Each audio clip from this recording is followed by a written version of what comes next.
अस्सलाम वालेकुम वरहमतुल्लाहि वबरकातुहू। बिरादरान इस्लाम, आइए हम जानने की कोशिश करते हैं कि गुस्ल का सही तरीक़ा क्या है। तो जान लीजिए, गुस्ल का सही तरीक़ा ये है कि दोनों हाथ को गट्टों समेत 3 बार धुलेंगे।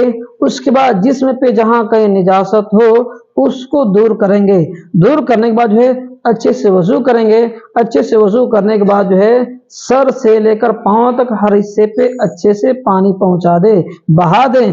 इस तरह बहाएं कि जिस्म का कोई हिस्सा जो है बगैर भीगे ना रह सके।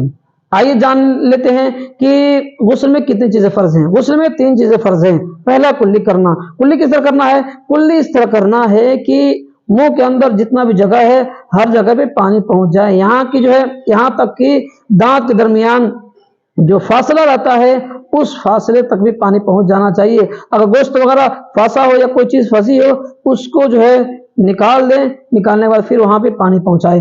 एक फर्ज अदा हो गया। दूसरा फर्ज नाक में पानी कहां तक चढ़ाना है? नाक की नरम हड्डी तक पानी पहुंचाना है।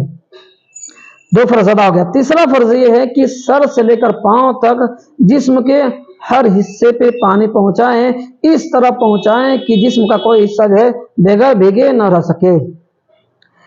और खास तरीके से ये ख्याल रखिएगा कि सर से लेकर पांव तक जिस्म पे जहां भी कहीं बाल होता है तो उस जगह पानी अच्छे से नहीं पहुंच पाता है, तो ध्यान से ख्याल करके उस जगह पे पानी पहुंचाना जरूरी है।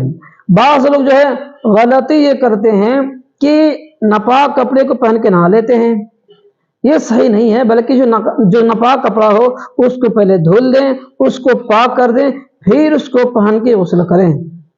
कुछ लोग जो है कि कुछ लोग गुस्ल करते हैं हाफ कपड़ा पहन के, यानी कि जो है घुटना दिखता है, तो ऐसा कहना हराम, वैसा नहाना जो है पहन के हराम है।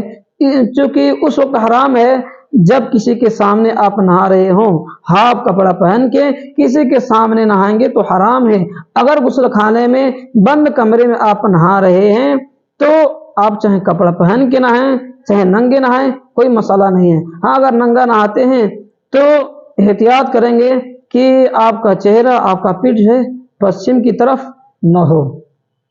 और जो है जब आप जो है ठीक तरीके से गुस्ल कर लें और जो है कि उसमें कोई ऐसी जगह जिसमें में बाकी न रह सके कि जिस पे पानी न पहुंचा हो, तो आपका गुस्ल हो गया। जब आप गुस्ल कर लेते हैं तो फिर कुछ लोग सवाल करते हैं कि जब गुस्ल हो गया तो उसके बाद वजू बनाना है कि नहीं बनाना है? तो नहीं बनाना है। आपने अच्छे से गुस्ल कर दिया तो उसी गुस्ले से आप नमाज पढ़ सकते हैं, कुरान मुक़द्दस से तिलावत कर सकते हैं।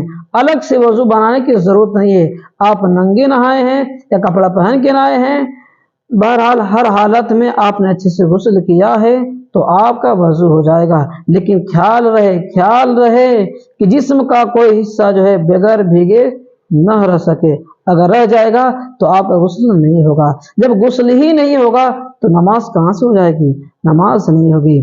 तो दुआ है परवरदिगार आलम से, परवरदिगार आलम हम मुसलमानों को दीन की सही समझ अता फरमाए।